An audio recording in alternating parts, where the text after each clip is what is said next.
Take Command Podcast, Logan Paulson, Craig Hoffman, happy to be with you, breaking down the tape of the Commanders offense and specifically Jayden Daniels' performance. We'd also love to hear from you, hoffmanshow.com/survey. The survey will be open until the end of the year, and you can provide your feedback on the show, and we'd love to hear from you. And by the way, as a special gift for participating in that survey, for letting us know what you think, we're going to give you 50% off the brand new Take Command merch, which is available at the 1067 The Fan store from Breaking Tea.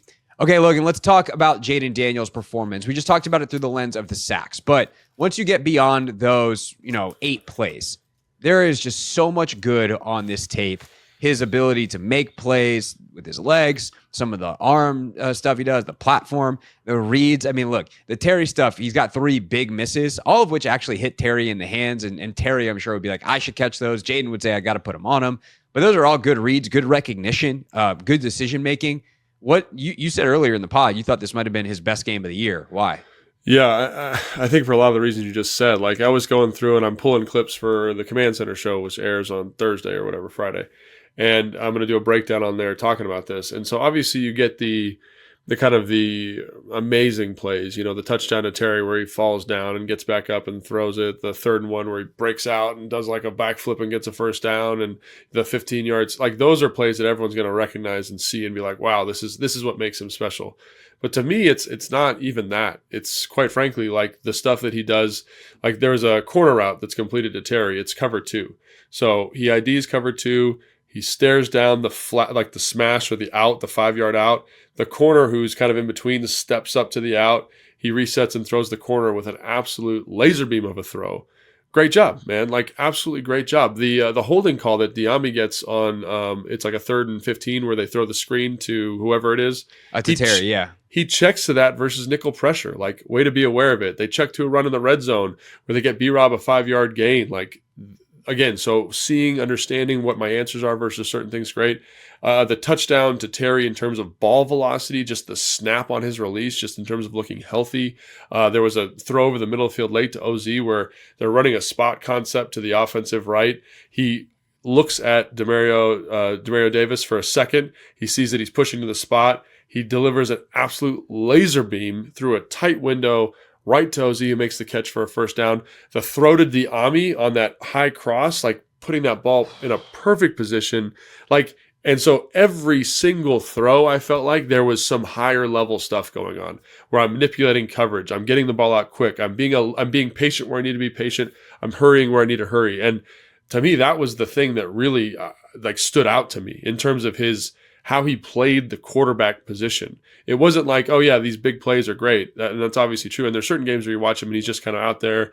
He's throwing hitches. He's being kind of a game manager. I felt like this game he elevated the offense in a way that I haven't seen him do probably since Cincinnati, maybe. I don't know. Like, it's been a while. And he really, maybe New York, the second New York game, he really did an excellent job and looked to me like a true NFL quarterback. There's a couple times like that one he throws to Bates on that kind of mesh that ends up being a first down where there's a free runner right in the pocket. He narrows his base, gets the ball out right over top of that, kind of with a weird arm angle. And we could go through every single throw, but they all were like that. There was just a simple flat route to Zach, or a simple stick route to Zach.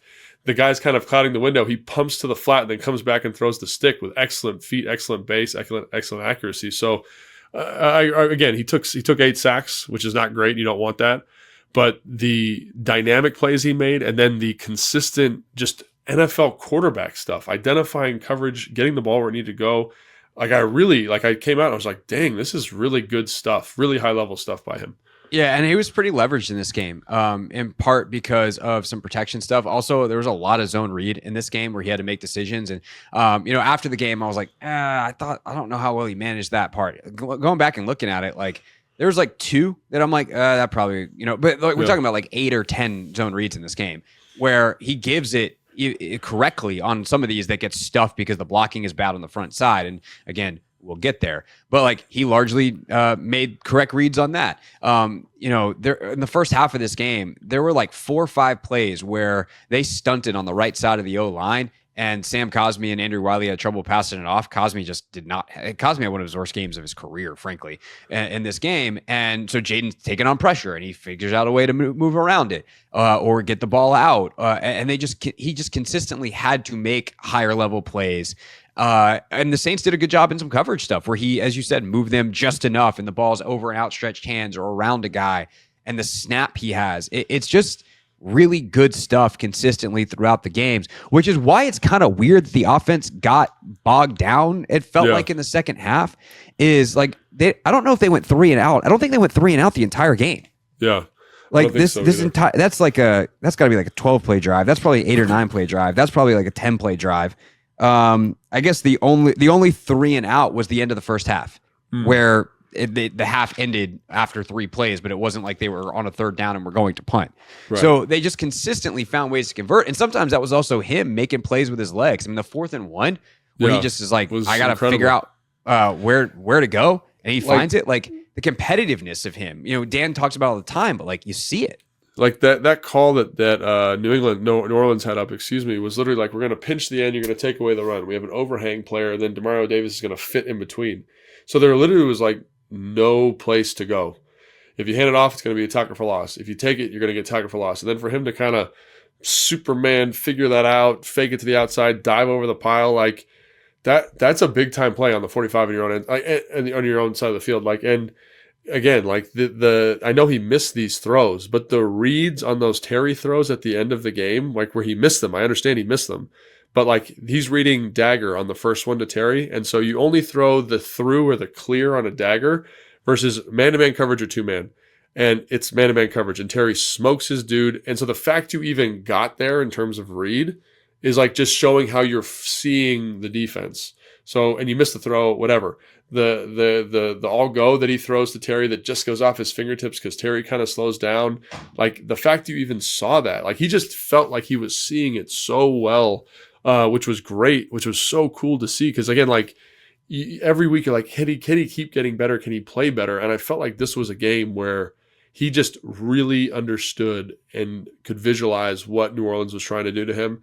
And he was just kind of able to pick him apart. And, really, really impressive performance by him, I thought.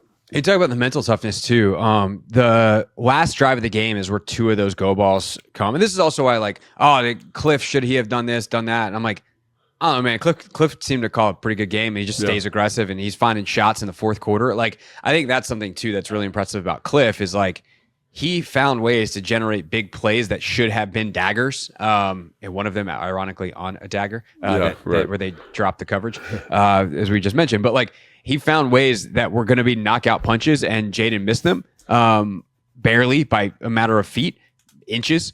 But on the final drive, there's 2 of the misses to Terry. First one's on a 2nd and 8. It's the all go versus cover 2.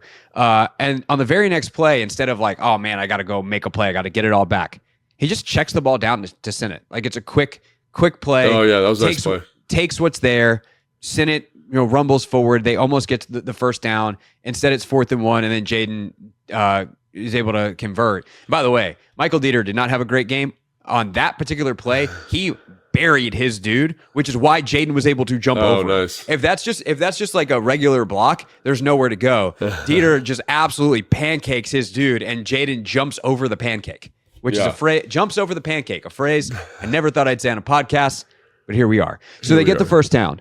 On the very next play, that is the next Terry go ball that he misses. And next play is a run for B-Rob. Now it's 3rd and 3. Bang, little easy one to Bates. They get another first down. He didn't get like, oh my God, I got to get it all back. Yeah. Oh my God, I have to do too much. Instead, he's just like, all right, missed opportunity. That sucks. I'll get him next time. But I'm not going to go create the next time. I'll wait till it comes to me. Yeah. And again, like in this game where he took 8 sacks and the national media, like I heard PFF talking about, oh, this is why people worry about taking sacks because it kills drives, and I get it. But I think if you were to watch the game the way we've watched it, you'd see all the positive stuff. Like on the play to Terry, the first touchdown that he throws where it's just this Tampa 2 look, he like takes the ball down and runs the perimeter, like versus that look versus that route concept, which is just smash 2 corners, back over the ball. and then 2 sits on the outside. Like, you just throw the ball right to the back, he'll turn around, catch it, and you run right at the Tampa player who's backing up into the defense. And so they call that same play later in the game, and I'd be darned, man, if he just didn't catch the snap right away. B-Rob sneaks through. There's a pressure coming. There's an unblocked guy right over the top of that dude to B-Rob for a 9-yard gain. Like, even in the context of the game, like, he just seemed like he knew what was happening. And there was a couple, like we talked about, on the zone pressure where he takes that sack from the corner, like where he obviously got or whatever. But I'd say on the whole, what did he have? 49 dropbacks. Like, he made really good decisions about when to scramble, about taking care of the football on a lot of them. And again, just a really impressive performance. And I think, like, to your point on that last little sequence of drive there, you were talking about, like, that ball to Diami on that kind of deep crosser is just special, quite frankly, and again, it gets taken back because of a hold, which is a good call. It's an annoying call, but it's a good call. And I can't say enough positive things about his performance outside of the sacks. Yeah. Which brings us to, I guess, the last little piece, which this isn't really about Jayden, but why he was so leveraged in this game, why he had to drop back so many times.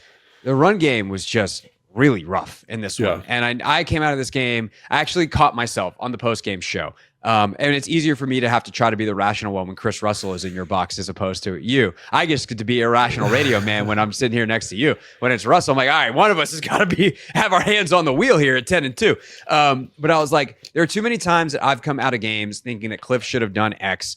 And then I watched the tape and I'm like, nope, Cliff was right. I'm an idiot. What am I talking about? So I was like, I feel like right now they should have run the ball more, but I want to see how it played out.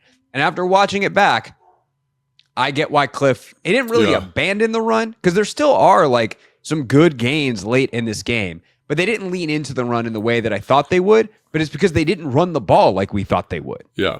No, I think that's 100% right. And going back and watching the film, specifically the running back runs, obviously when you look at Jayden's scrambles, that really elevates the total. But when you look at Brian Robinson's runs, it was really messy up front, very, very messy. And what I mean by that is you got guys losing one-on-ones. One of the 5 guys or one of the 6 guys, if you include Bates, Sinnott had a couple losses too, where you're losing like in a situation and it negatively affects the outcome of the game. They all kind of took turns doing that. Like, no one had a perfect game in that regard. If there's one guy who played well in the run game, was Wiley. Like, he didn't really have a lot of mental mistakes, did a really nice job. Didn't have a lot of physical losses, but everybody else, man, there's a bunch of that.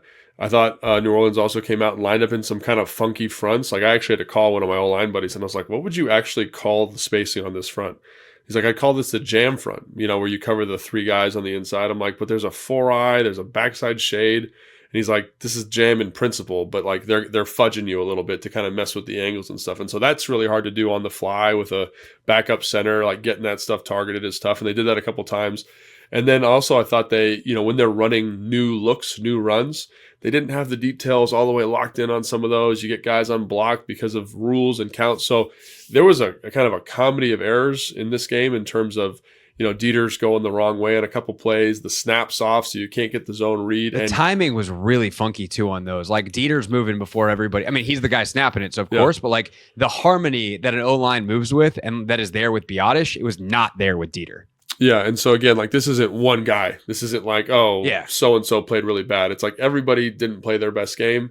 Dieter had some issues. He also had some good stuff like you talked about on the 4th and 1. But on the whole, this was maybe the messiest performance they've had as an offensive line. Like, even when you watch the Philly game, the guys are getting beat, but they're going to the right guys. They're in good battles. Here, they're kind of going the wrong way. They're letting guys run through gaps. Like, they're getting kind of stoned at the line of scrimmage, stuff that we haven't really seen from this group. And I will say the New Orleans defensive line specifically played really well. Their 2 ends. We talked about Granderson. We talked about Chase Young. We talked about, what's his name? Number 94 for them.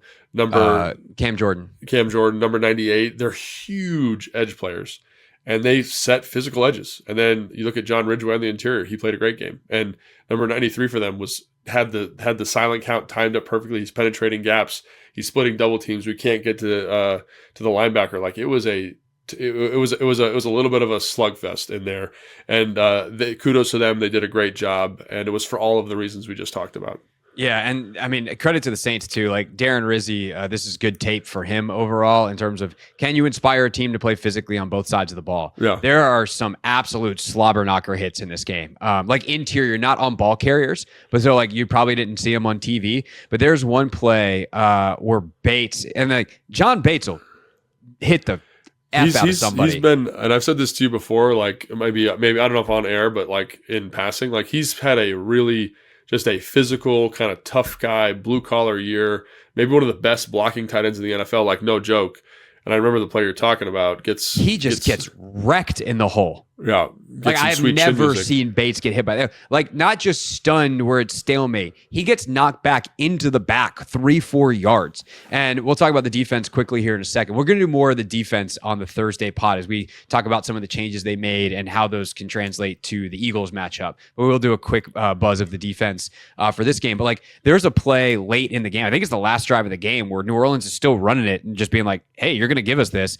And I think it's MVS just absolutely escorts Quan Martin out the club. And you're like, whoa, that's serious. And that doesn't happen to guys like Quan Martin. So I think there is probably stuff where Quinn on tape is getting in front of them yesterday on Tell the Truth Monday and is like, guys, we can't get out physical like this. Yeah. You have to, at some point, as independent, neutral analysts here, be like, yeah, that's true. But also hat tip to the Saints on blowing some of this stuff up with pure physicality. Yeah, and I think that's it. Like this, in some ways, I think it's good that it happened this week. Yeah, because that's how Philly plays. They play very similar to that, and so you got to make sure your mouthpiece is in. You got all the screws on your helmets are nice and tight. Make sure that's nice and fit because it's going to be one of those games. And so I think it's good that you got a taste of that this week because I'm speaking from experience. I've been blown up in the hole. I've been knocked down. I've been thrown to the ground, and that feels bad. It doesn't feel good. You want to make sure you're improving on film. And I would approach that next week with a little bit more of a mindset. And so I think it's good. It's good you kind of got beat. It's good that you won, but also kind of got beat up because then you can kind of refocus and say, hey, like the reason we were so dominant versus Tennessee is because we ran the ball so effectively. Like we need to bring that type of mindset every single week. And I think it's also important to note that I think you see the importance of Tyler Biadasz, not only as a player, obviously very significant there in terms of targeting protections, targeting runs, all those different things, but also just in terms of the leadership. Like he's a guy that when you're on the sideline, like I'll be, I pace back and forth between possessions and sometimes I'll see him.